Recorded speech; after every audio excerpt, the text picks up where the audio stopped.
looking back, has it been a hard way for you, or did you have much support from other producers, from the network guys? I mean, they tend to look for high ratings, as you've mentioned, but not in the first case for education, don't they?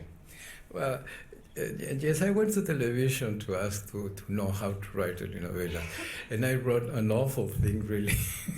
It was The House of the Tigers, and at the end, the villain was eaten by a tiger. It was really awful. But they were so gentle with me, and they taught me how to write it. And I had a lottery. I won the lottery because I found Emilio Escargamilmo, that was the owner of Televisa. And when I proposed him to make the first adult education telenovela, he said, "What? Are you trying to kill me? You are an assassin. Are you trying to destroy my station? I'm going to lose the whole rating." And I said, "Please, you have to do it, so you have a social responsibility." And he said, "Okay." He was very bad words man. And he said, "But if you lose rating, I'm going to cut your head." And well, it was not my head, but I have to say my head. Unfortunately, I have it here. And he was enthusiastic, really.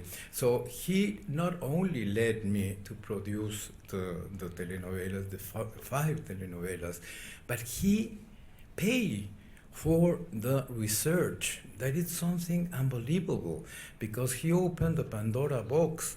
Really, he didn't know how are we going to find, and he paid for it. So in many places they ask me, how could you do it?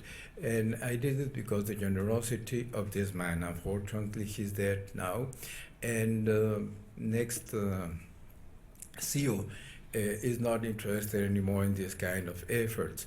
But I think that I'm going to address to the World Bank, and I'm going to ask them to ask the president of the different countries of the third world to force the licenses. I think that how many licenses can be in the world?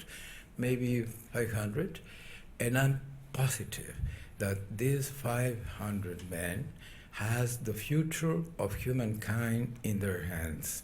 The point is that we have to convince them, because they are businessmen, that it can be an equilibrium between rating, commercial rating, and really a social benefit.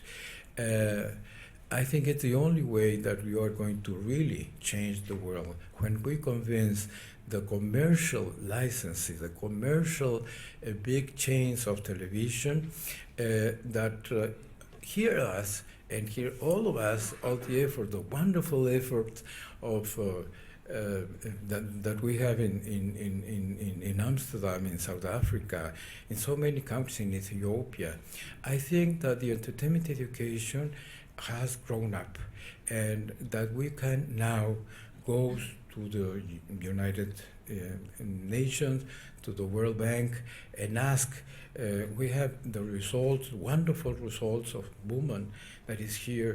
We have the results of Japet in South Africa, the Bill Ryerson in Ethiopia, and now really we have a lot of proofs, many proofs all around the world. And it would be wonderful if we could get together and address to those so important institutions like the United Nations to convince the licenses to use this kind of methodology. Okay. You've been describing your EE approach, and of course your work has been concentrated on the Latin American telenovela, but what about different cultural backgrounds? For example, us here in Europe, do you think we could apply your theory, your approach to